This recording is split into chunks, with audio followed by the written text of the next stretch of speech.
Una de las cosas más importantes que tenemos en la vida como cristianos es conocer a Jesús. Pero conocer a Jesús tiene más dimensiones que simplemente decir, yo tuve un encuentro con Él, le entregué mi vida. Después hay que conocer su mente y eso nos va a ayudar a saber elegir lo mejor, saber cuando algunas cosas parecen que están bien pero no lo están. Necesitamos conocer a Cristo y el apóstol Pablo decía que tenemos que formar en nosotros su mente, la mente de Cristo.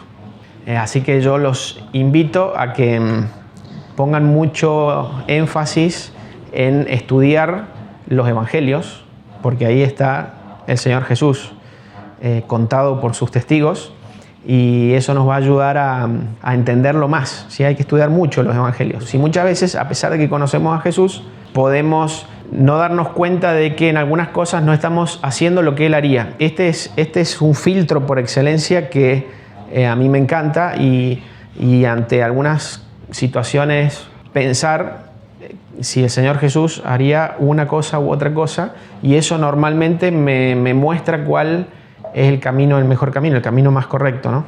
Vamos a leer en Hechos 6 un suceso muy particular de la iglesia que se había formado en Jerusalén en los primeros momentos. Hechos 6:1 estaba ocurriendo esto, dice: el número de discípulos de Jesús aumentaba más y más. Los discípulos griegos se quejaban de los discípulos hebreos diciendo que sus viudas eran discriminadas en la distribución diaria de alimentos.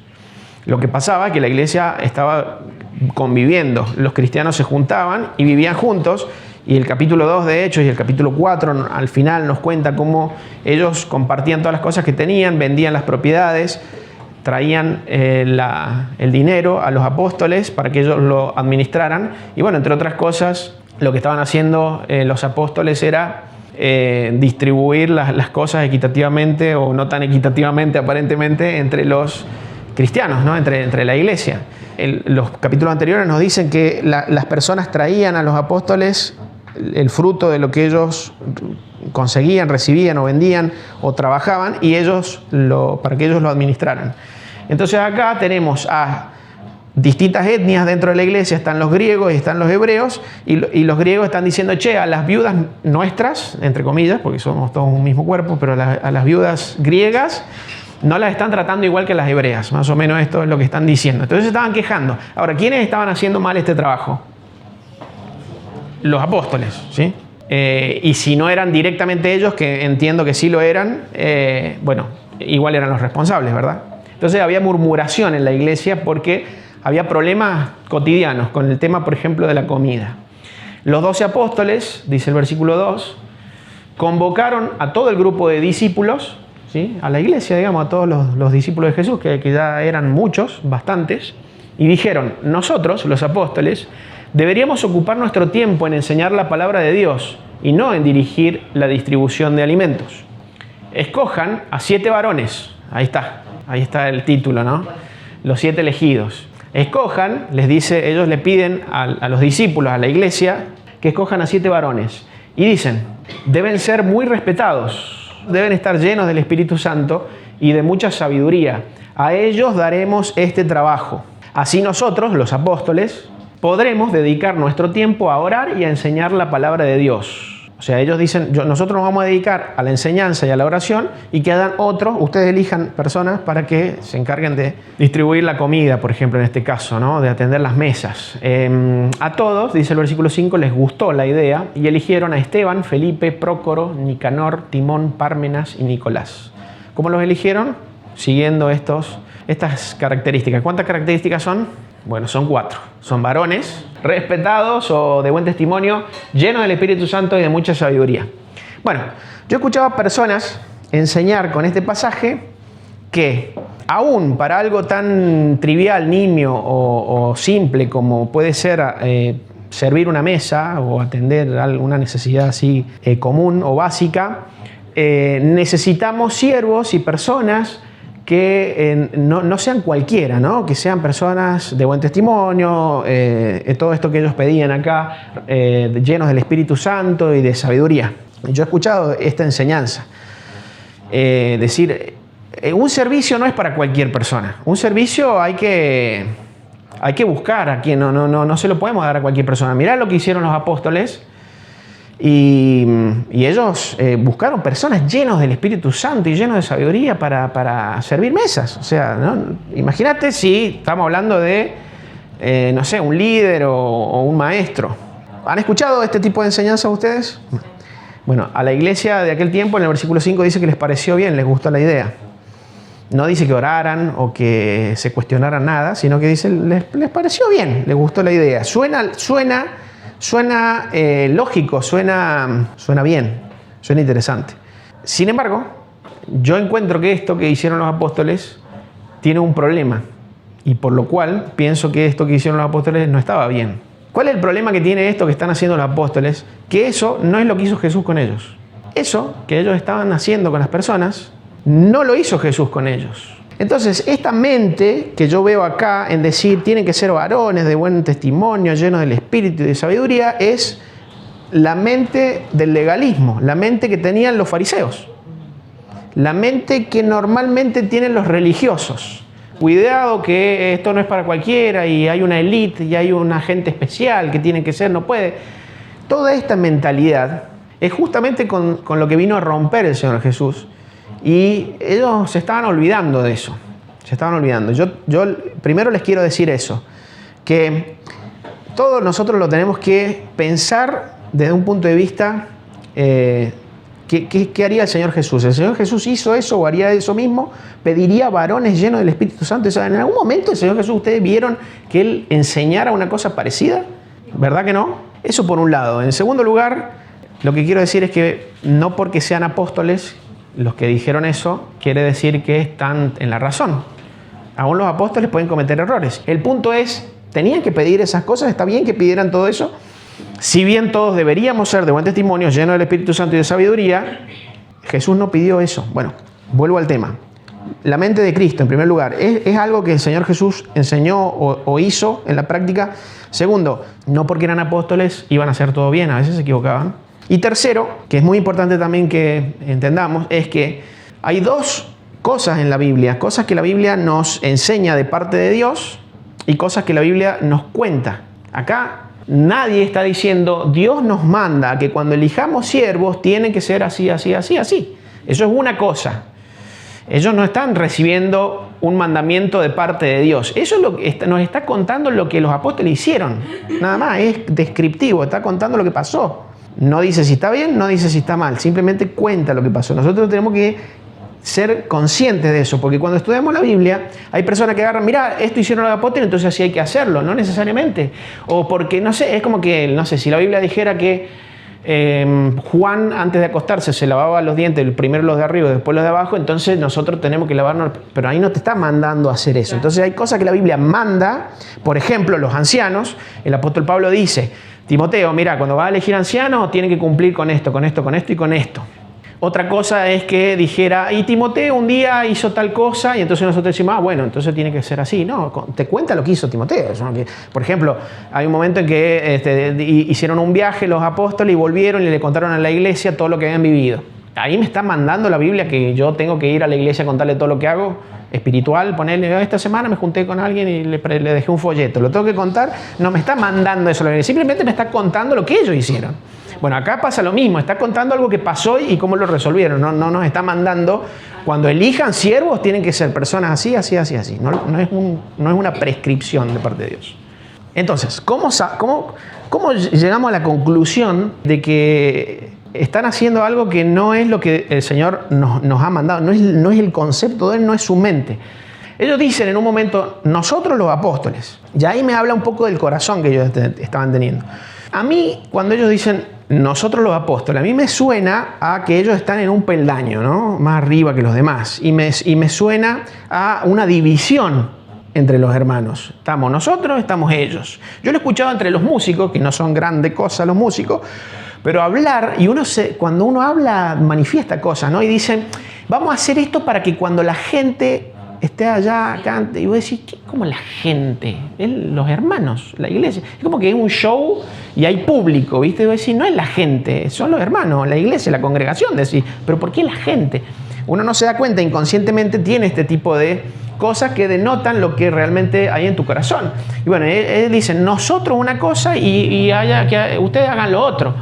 Entonces, a mí me suena que los apóstoles estaban pensando que su tiempo valía más que el de los otros. ¿Cómo? Nosotros nos vamos a dedicar a esto no es para nosotros, que lo hagan otros. Busquen ustedes, fíjense a quién van a poner, que sean así, porque ellos... Sí, totalmente. Porque ellos se les supusieron que tenían que tener esas características. No sabemos de dónde las sacaron, porque como les digo, el Señor Jesús nunca hizo... Sí, igual fueron en el tiempo de Jesús, o sea, sí, ¿viste? Claro, por supuesto, ellos eran la élite. Y no quiero tampoco hablar mal de ellos, pero son humanos. Y nos pasa. A ver, yo no lo critico a ellos, lo veo en mí, lo veo en nosotros. No hagamos eso. No digamos, están ellos y estamos nosotros. Están los de allá y están los de acá. No, hermanos, somos todos iguales. El apóstol Pablo en Filipenses 2:3 dice, sean humildes y cada uno considere a los demás como más importantes que sí mismo. Esta es la mente de una persona espiritual. Los demás son más importantes que vos. Esto es lo que vos tenés que pensar. Acá los apóstoles no me están mostrando esto. Está diciendo, no está bien que nosotros dejemos de hacer esto por lo otro. Y a ver, aclaremos todo, porque no está mal que cada uno tenga una ocupación y decir, bueno, pero si los apóstoles tenían que hacer todo, ¿quién iba a predicar? Está bien, cada uno tiene su función, somos un cuerpo, pero lo que está mal es que nosotros miremos lo que hace otro como inferior a lo que hago yo por lo que hago yo. O sea, pasar el lampazo no es tan importante como ser maestro de la escuela bíblica, por ejemplo. Es igual. No está mal. No puede ser eso. No es mejor. No hay una actividad mejor que otra.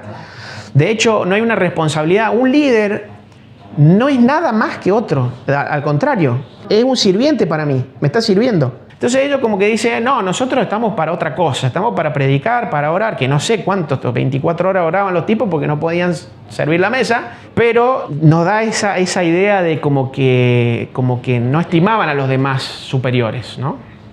Esto dijo el Señor Jesús de los fariseos, Mateo 23:6. Les gustan los lugares de honor en la sinagoga, ¿eh? Se sentaban ahí primero donde los veían, qué sé yo. Les gusta que la gente los llame maestro, pero ustedes no dejen que nadie los llame maestro. Ustedes solamente tienen un maestro y todos ustedes son iguales como hermanos. Yo he visto personas presentando, acá viene Pepe Honguito, él es anciano, él es pastor de tal iglesia. El Señor Jesús nos manda, les decía a los discípulos, miren aquellos, ustedes no dejen que los llamen. A ellos les encanta que les digan rabino, maestro. Ustedes no dejen que los llamen distinto, porque ustedes son iguales. El único maestro es Cristo. No hay maestro acá. ¿Quién es maestro? Jesús es el maestro. ¿Quién es el líder? ¿Quién es la cabeza? Es Cristo, nadie más. Tampoco dejen que le llamen líder, pues ustedes solamente tienen un líder, el Mesías. El más importante de ustedes será el que les sirva. Ahí los apóstoles no estaban siendo tan importantes porque ellos estaban despreciando el servir a las viudas en las mesas. Entonces dice, el más importante es el que sirve. Porque el que se crea más que los demás será humillado y el que se humille será hecho importante. Esta es la mente de Cristo. Entonces, cuando yo conozco la mente de Cristo, puedo detectar rápido, decir, no está muy bien esto, Por ejemplo, otro ejemplo para acordarme, lo pongo así, el fariseo Simón y la mujer de mala vida, ¿se acuerdan? Cuando este fariseo invita al Señor Jesús a su casa y una ramera se entera y viene y le empieza a poner perfume en los pies y el fariseo piensa y dice, si supiera quién lo está tocando, guácala, fuchi. No debe ser profeta de verdad porque se deja tocar por esa mujer. Bueno, es esta idea, ¿no? Es decir, yo soy limpio, puro porque soy fariseo, no sé, un líder religioso. Y esta otra, pero el Señor Jesús, ¿qué le enseña? Le enseña, ella es mucho mejor que vos, porque ella está reconociendo cuánto me necesita y vos no sos capaz de darte cuenta de que no sos tan bueno como que te crees. Esa es la lección que le da el Señor Jesús al fariseo. Y le dice, ella es mejor que vos, y tanto que vos la despreciás.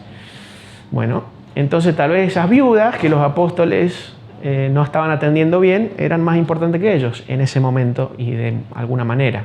Bueno, piden varones. Dice que sean varones. ¿Por qué? Yo me pregunto, ¿por qué? ¿Por qué piden varones? ¿Por qué piden varones? Y la cultura. La cultura. Porque allá la mujer era de segunda. Era de segunda y se les había vuelto ese cosa de los varones, ¿no? Porque yo digo, ¿por qué para servir las mesas no podían ser mujeres o algunas mujeres o lo que venga? ¿Por qué no le dicen elijan personas? No, elijan varones. ¿Por qué tenía que ser varones? ¿El Señor Jesús elegía solo varones? Dice, Jesús recorría las ciudades, Lucas 8, estoy leyendo el versículo 1, Jesús recorría las ciudades predicando y llevó consigo a sus 12 discípulos junto con algunas mujeres. María Magdalena, Juana, Susana y muchas otras. Y dice, y muchas otras que contribuyen con su dinero al sostén de Jesús y los discípulos. Los discípulos no podrían haber hecho nada de lo que hacían si no fueran por estas mujeres que les estaban bancando el ministerio con sus bienes. Solventaban, porque ellos no estaban laburando mucho que digamos, ¿no? Y no está mal, porque se estaban dedicando a la obra, pero había mujeres y el Señor Jesús las tenía cerca y no las despreció y las llevaba con Él. Y todos veían los mismos milagros y escuchaban lo mismo que ellos. Él a esos 12 en un momento los nombres y a ellos les dice, ustedes van a ser mis apóstoles. Pero eso no quiere decir que Él no consideraba importantes y valiosas a las mujeres como para tenerlas en su grupo. Por ejemplo, la mujer samaritana. La mujer samaritana fue la primera persona a la que el Señor Jesús se reveló como el Mesías. Fue la primera, y fue una mujer, y fue de Samaria encima. Y le dijo, anda a buscar a tu marido, y ella fue y se lo contó a todo el mundo. Y no le dijo, no, pará, que tenés que ser llena del Espíritu Santo, y tenés que estar llena de sabiduría, y tenés que tener buen testimonio. Esa no la cumplía ni cerca, ninguna de las otras tampoco. La mandó. No le dijo que se bautizara y que hiciera un curso y que fuera el Apen y no sé qué y todas esas cosas que nosotros hacemos a la gente, le imponemos cargas, como hacían los fariseos, que le imponían cargas que ellos mismos no cumplían. Una mujer. Él eligió a una mujer para revelarse. A la primera persona se le revela así, yo soy el Mesías. No, hemos escuchado que hay un Mesías, soy yo el que habla con vos. La primera persona fue una mujer. Eso no es casualidad tampoco. La mujer del frasco de alabastro, bueno, él dejó que se le acercara, la puso en alto delante del otro. Es más, no sé si es la misma u otra en otro evangelio que dice, no hay un lugar donde se predique el evangelio que no vaya a ser recordada esta mujer por lo que hizo. Donde se predique el evangelio van a hablar de ella. Una mujer, las mujeres que fueron a la tumba de Jesús, los primeros en enterarse que Jesús había resucitado fueron mujeres. Y eso es algo que Dios permitió o quiso. Cuando fue las primeras en ir y se encontraron con la tumba abierta. Mujeres, es más. Cuando ellas volvieron a decir, che, está la tumba abierta y el Señor no está adentro, no les creían. ¿Por qué? Porque eran mujeres. Y tuvo que venir corriendo Pedro y Juan, y ahí cuando ellos volvieron le dijeron además, sí, ahora sí creemos porque es Pedro. Pero cuando eran las mujeres, María Magdalena, la otra María, había un grupo, y no les creyeron. Y acá dice, no, tienen que ser varones. ¿Por qué varones? Jesús no hizo eso. No es la enseñanza que les dejó el Señor Jesús. Bueno, ahora, buen testimonio, muy respetados, ¿sí? Esto es lo que piden ellos. ¿Por qué piden eso? ¿De dónde lo sacaron?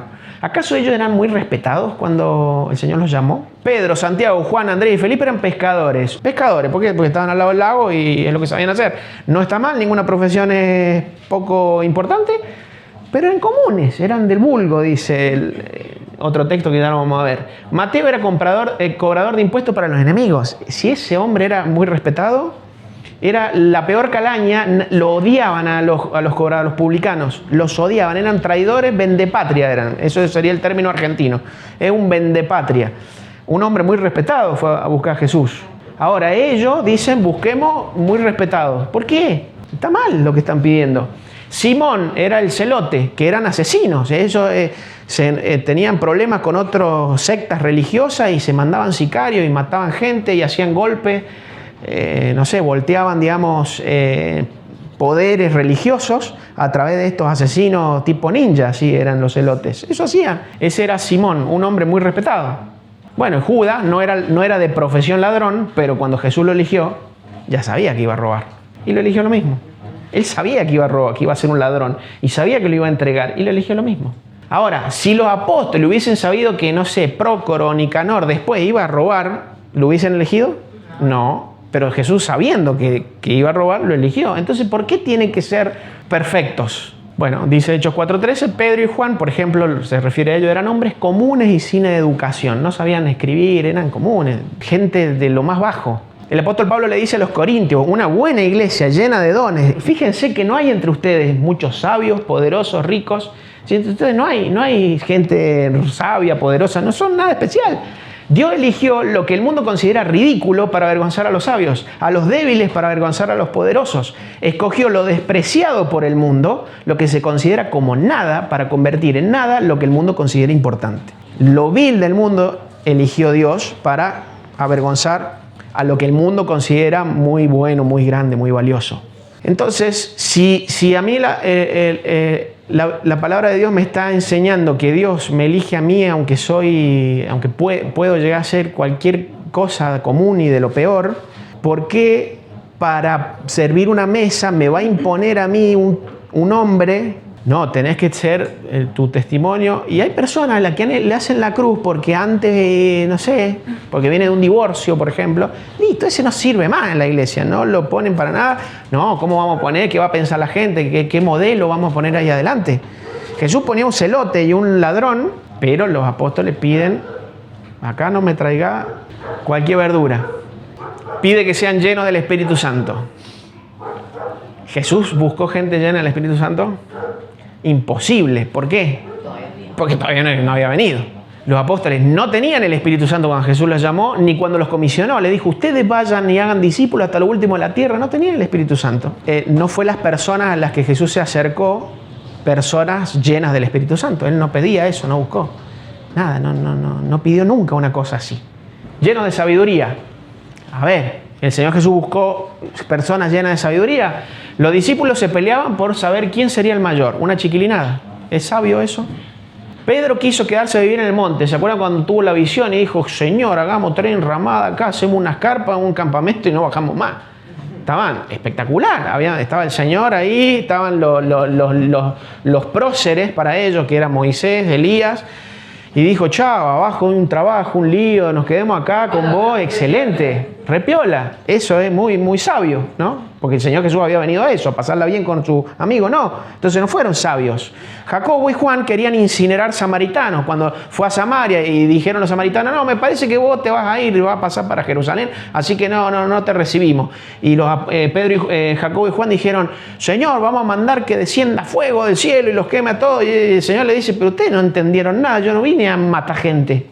Fueron re sabios, eran re sabios los que eligió el Señor Jesús. Pedro le cortó la oreja a Malco, ¿sí? Y les había dicho, ustedes, yo tengo que padecer, me van a agarrar, pero él en el momento sacó la oreja, nada menos que al siervo del sumo sacerdote va y le corta la oreja. Re inteligente. Jacobo y Juan querían tronos en la gloria. ¿Se acuerdan que el Señor, concédenos esto? Cuando venga en tu gloria, yo quiero estar a la derecha y el otro a la izquierda. Eran re maduros, personas sabias, ¿no? No, y le dijo el Señor Jesús, ustedes no saben lo que piden. Yo no les puedo conceder eso. Los discípulos volvieron a pecar cuando Jesús murió. Se ve que no era el que nos había prometido. Listo, vámonos. Se murió, ya está. Hasta que después se aparece de nuevo y ahí les cae la ficha. Pero en ese momento hicieron una estupidez. No mantuvieron su firmeza. Entonces el Señor Jesús no buscó personas sabias. De hecho, lo acabamos de leer textualmente. Dice, lo menospreciado del mundo eligió Dios. Ahora, los apóstoles están pidiendo que para servir la mesa tienen que ser personas llenas de sabiduría. ¿De dónde lo sacaron? ¿Del Señor Jesús? No. Jesús dejó la obra en manos de ellos. Todo esto que nombramos ahí arriba, el Señor Jesús le dejó la obra. Dijo, che, yo me voy, sigan ustedes. ¿Qué confianza o no? Y a pesar de todo eso malo, de que no eran llenos del Espíritu Santo, que no tenían sabiduría, que no tenían buen testimonio, hicieron lo que tenían que hacer, el Señor lo usó y dieron vuelta al planeta y acá estamos nosotros, gracias a ellos. Entonces, si ellos, que eran cualquier cosa, el Señor los eligió y con ellos hizo cosas increíbles, ¿cómo voy a despreciar yo a una persona porque digo, no, pero este tiene un testimonio, no sé si vos estás lleno del Espíritu Santo, así que no te voy a poner? Yo qué sé qué puede hacer el Señor con esa persona. Es una locura menospreciar a una persona de esa manera. Es una idea muy carnal, muy humana. Y dice, bueno, ustedes elijan y nosotros le vamos a dar este encargo, este trabajo a estas personas. Otra vez una frase que a mí me suena medio... Le vamos a dar el trabajo. Juan dijo a Jesús, Maestro, vimos a alguien expulsando demonios en tu nombre y se lo prohibimos porque no era uno de nosotros. ¿Se acuerdan? Y Jesús le dijo, no lo detengan. El que no está en contra nuestra está a nuestro favor. Ahora, ¿qué estaba pensando Juan? Acá los dueños de la obra de Dios somos nosotros. Si no está acá con nosotros, no puede. No, ¿cómo que andás echando demonios vos? No. Tenés que andar con nosotros o nada, o no podés. ¿Sí? Él que se creía el dueño de la papa, de la obra. Por eso cuando dicen, nosotros le vamos a dar este trabajo, ¿cómo dárselo si vos no sos el dueño del trabajo? ¿Que sos el dueño del servicio, de la mesa? ¿El apóstol? No es. Nadie es dueño de nada. Entonces, ¿cómo que le vamos a dar? Entonces, acá Juan está haciendo lo mismo y el Señor Jesús le enseñó, no, déjenlo, si alguien está haciendo la obra igual que nosotros, en otro lado, déjenlo. El Señor Jesús no dijo, no, mirá Juan el Bautista, yo estoy bautizando acá, así que vos no bauticé vos por otro lado, porque hay un evangelio que cuenta que estaba el Señor Jesús bautizando en un lugar del río y Juan por otro lado estaba bautizando, y él no dijo, no, vayan a pararlo, porque acá tiene que venir acá conmigo. Y los líderes tienden a hacer esto, ¿no? No me gusta que las personas hagan su servicio, su llamado, su ministerio sin la aprobación, sin que acá yo tenga algo que decir por lo menos o ponga algún manto de permiso, ¿no? Es decir, bueno, el anciano te tiene que dar permiso o vos empezaste a hacer esto y no me has dicho. Ese tipo de cosas, que es más o menos esto, yo te doy el trabajo a vos, yo te doy el trabajo. No te mandás solo, acá vos rendís cuenta. Ahora, pero si el Señor ya lo había mandado, no lo mandó a expulsar demonios. Había uno que andaba expulsando demonios y dijo, no, vos no podés porque no estás con Jesús. Y él le dijo, déjenlo que está bien lo que está haciendo. No le dijo, vayan a traerlo, vamos a hablar con él, lo vamos a invitar al confesionario. No, le dijo, ¿cómo lo va a prohibir si está haciendo la obra? Otro punto, dice, recorría Jesús la ciudad en Mateo 9:35, predicando y sanando. Al ver las multitudes tuvo compasión porque estaban desamparadas como ovejas sin pastor. Entonces dijo a sus discípulos, los sembrados son muchos, pero los trabajadores pocos. Pidan al Señor, dueño de los sembrados, que envíe trabajadores a su campo. ¿Quién es el dueño del trabajo? De la obra del Señor, de los campos, de la siega, de la cosecha. ¿Quién es el dueño?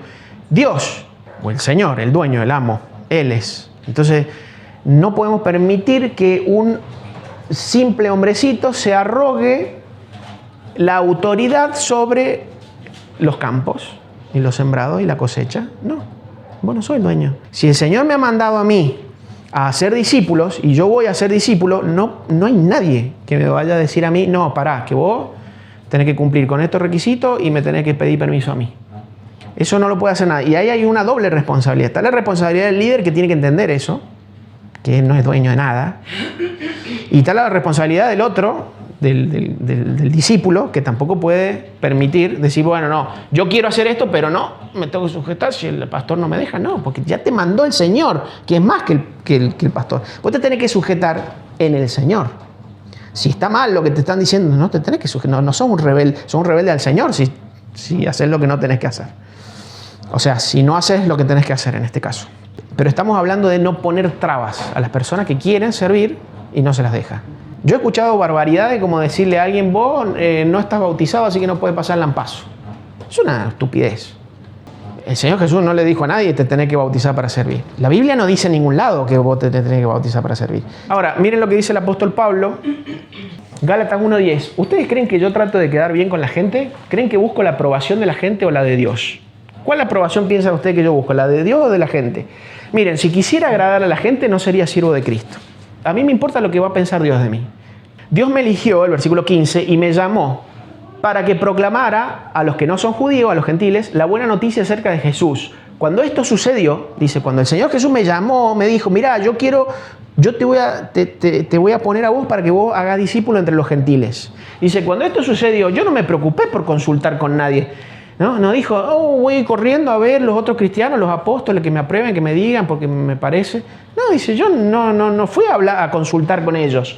17, ni fui a Jerusalén a pedir el consejo de los que eran apóstoles antes que yo, sino que me fui a Arabia, a donde el Espíritu lo mandaba, ¿no? Dice, no me fui a pedirle consejo a ellos. El capítulo 2, versículo 1 dice, 14 años después regresé a Jerusalén. Después que estuvo ministrando 14 años recién, se encontró por primera vez con los otros apóstoles. ¿Por qué? Porque no le hacía falta. Él dice, yo me encontré, el Señor me dijo, mira, anda, hace esto. Aquí tengo que pedirle permiso a alguien, tengo que consultarlo, tengo que quedar bien con la iglesia, con los que están liderando. No, sí, el Señor me ha mandado, ya está. Eso es lo que dice el apóstol. Entonces dice, allí tuve una reunión en privado con los líderes de la iglesia, acá se está refiriendo a los apóstoles, los líderes que tenían reputación de ser importantes, es decir, se está refiriendo a los apóstoles. Estos apóstoles no me enseñaron nada nuevo, dice. Y dice, no me importa si ellos tenían fama de importantes, porque ante Dios todos los seres humanos son iguales. Dice, ellos pueden tener el título de lo que quieran, pero somos todos iguales. Entonces no es porque este pastor es más que yo. No, no es más que yo. Dará más cuenta que yo, pero no es más que yo. Porque es el no sé qué, tiene un título así, nos encantan los títulos, el maestro de ceremonia, no sé qué, acá está el evangelista, el apóstol no sé cuánto, viste que en otras denominaciones se utiliza más esto. Dice, sí, puede tener toda la reputación, todo el título que quieran, pero no son más importantes que yo, para nada. Dice, para Dios todos los seres humanos son iguales. Santiago, Pedro y Juan, que parecían, dice esta versión, ser los líderes de la iglesia, y se reconocieron que Jesús me envió a predicar, y sí. Ahora, terminamos con este texto. El Señor Jesús dijo a los 11, vayan y hagan seguidores en todas las naciones, bautícenlo en mi nombre y enséñenle a obedecer todo lo que yo les he mandado. El Señor Jesús está pidiendo que hagamos discípulos, que hagan discípulos, que hagan discípulos, que hagan discípulos. Ese es el llamado para todo el mundo. Cuando ustedes miran la palabra llamado en la Biblia, solo aparece con relación a ir a hacer discípulos. No hay otro llamado, porque empiezan y te dicen, no, porque yo tengo un llamado a trabajar en la música. No, tu llamado es a ir a ser discípulos. Vos estás llamado a este es el único llamado que hay, no hay otro llamado. Para eso hemos sido llamados. Dice, nos ha llamado de las tinieblas a la luz para que anunciemos las virtudes. O sea, es el único llamado. Busca todo en toda la Biblia, lo que vos quieras, va a ver que no hay otro llamado. Este es el llamado. Entonces, cuando alguien te dice, yo tengo un llamado a, y no dice eso, es un chamullo porque no quiere hacer eso. Y yo lo he hecho 1000 veces. Hablemos las cosas como son. Y me he excusado, no, porque cada uno tiene su ocupación en el cuerpo. Y es verdad. Pero a ver, pongamos el ejemplo del cuerpo, a ver. Porque dice, pero cada uno tiene el cuerpo. Claro, pero cuando yo me voy a lavar el auto, el dedo agarra la esponja. Y los pies me sostienen el cuerpo para que yo agarre la esponja. Y mis ojos miran dónde voy a poner la esponja. Porque estoy lavando el auto. O sea, cada parte hace su función para que yo lave el auto, pero todo el cuerpo está lavando el auto, que es lo que la cabeza quiere hacer. Entonces, si la cabeza quiere que hagamos discípulos, no puedo salir yo, no, pero es que yo soy dedo y el dedo está para tocar la guitarra, por decir un ejemplo tonto, ¿no? No, el dedo está como parte de ir a ser discípulos. Si vos querés tocar la guitarra, no hay ningún problema, hacé todos los discos que a vos se te ocurre. Pero el Señor no te llamó a hacer discos. El Señor te llamó como parte de un cuerpo que está en este objetivo. Si querés hacer todo lo demás, no hay ningún problema. Tenés don de servicio, querés generosidad, querés poner plata, querés servir, querés hacer cositas, querés hacer manualidades, querés... Todo bien, pero el llamado es ese. El llamado es ese. ¿Qué quiero decir yo con esto? Los apóstoles se la mandaron. No quiero decir eso. No es lo que yo quiero sacar, es todas estas trabas religiosas que por ahí pasan, que a nosotros a veces tenemos el chip y nos las creemos o pensamos o tenemos miedo. Che, y yo podré, y yo esto, pero mirá que yo no puedo, no quiero, no tengo, todavía me falta, no sé qué. No, vos podés ya. Vos estás con ese llamado y todo lo demás, aparte de lo que sea exclusivamente poner tu foco, que lo tenés que hacer en hacer discípulos, todo lo demás aprovechá. Si sabés pintar, hacé algo para el Señor con eso. Si podés tocar, tocá. Si podés llamar a alguien, si podés compartir un versículo, si sabés orar, si sabés enseñar, si podés compartir cualquier cosa, si tenés, no sé, algo que darle a un necesitado, todo lo que puedas hacer para el Señor, hacelo. No hay trabas, no tenés que pedir permiso. No podés esperar que alguien te mande o que peor, que te diga que no. El Señor nos ha mandado a hacer el bien. Ya está, no necesitamos ninguna otra cosa. Podemos. La idea de este mensaje es podemos hacer todo lo que queramos para el Señor sin restricción. Aunque sea chico, aunque no esté bautizado, aunque me enoje fácil, tenga problemas con mi carácter, todavía, porque los tengo que arreglar, obviamente. Aunque cualquier cosa, vos podés hacerlo, tenés que servir al Señor. No pierdas el tiempo de todo lo que podrías invertir en el reino de Dios, porque todo lo demás en lo que vos invertís se perece acá. Y todo lo que podés invertir en el reino de los cielos es para la eternidad. Invertí ahí y no te olvides del llamado. Bendito Dios que estás en los cielos, te damos gracias por ayudarnos a comprender cómo actúa el Señor Jesús y que nosotros podamos tener su mente, como nos enseña tu palabra, que podamos aprender, que podamos crecer y podamos parecernos a Él. Señor, que podamos servirte, que podamos aprovechar todo lo que somos, lo que tenemos, nuestras habilidades, todas las cosas que nos has regalado, que la podamos poner para tu gloria y que jamás seamos un estorbo para que otros puedan hacer lo mismo, Señor. Al contrario, que seamos facilitadores, motivadores, que ayudemos a las personas a encontrar el camino, Señor, por el cual ser verdaderos discípulos tuyos. Dejamos todo este tiempo en tus manos, te bendecimos, te damos gracias, en el nombre del Señor Jesucristo.